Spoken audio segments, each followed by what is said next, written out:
Transform conflict by creating consensus.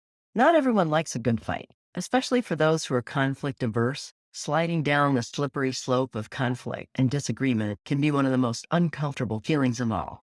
But to be a good leader, you have to learn to manage the ruffled seas of disagreements and to manage difficult conversations. And even if you can manage your own anxiety enough to do it, anxiety is stressful, and managing that anxiety in other people is sometimes impossible.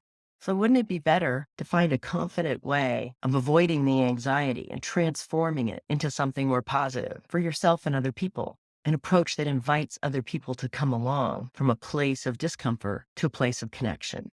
Here's a tip. When conflict and disagreement happen, a lot of the time it's stemming from a couple of common places, and these things are closely related.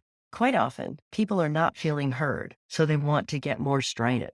Perhaps more importantly, they're not feeling respected, and this is making them angry.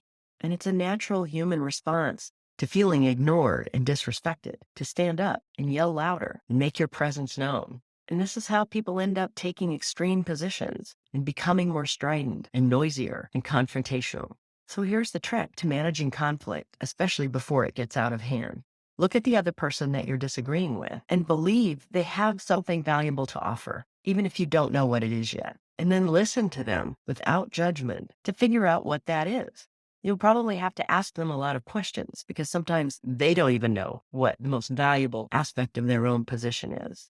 And pretty soon you'll end up in actual dialogue, delving more deeply into the issue for both of you. And once you find that thing that they're taking a stand for, that they believe is important, that you also believe is important, verbalize that to them. Tell them you agree and mean it. Thank them for raising the issue and mean it. And then take their contribution into account in your own thinking as the dialogue continues. Look for an outcome that everybody has a stake in and that everybody can live with, and develop solutions that integrate aspects of what they've said, along with what you believe is most important. When you do this early and often in dialogues and potential disagreements, you're treating people with dignity and respect, and you end up drawing out more ideas, more participation and engagement. You create a safe space where people can be their best and where people don't have to be perfect or have perfect ideas. And best of all, you usually end up with an outcome that nobody thought of at the beginning. You'll avoid a lot of conflicts altogether, and the conflicts that you do help navigate produce bonds and connections that make people even more committed to the things that you can agree on in the end.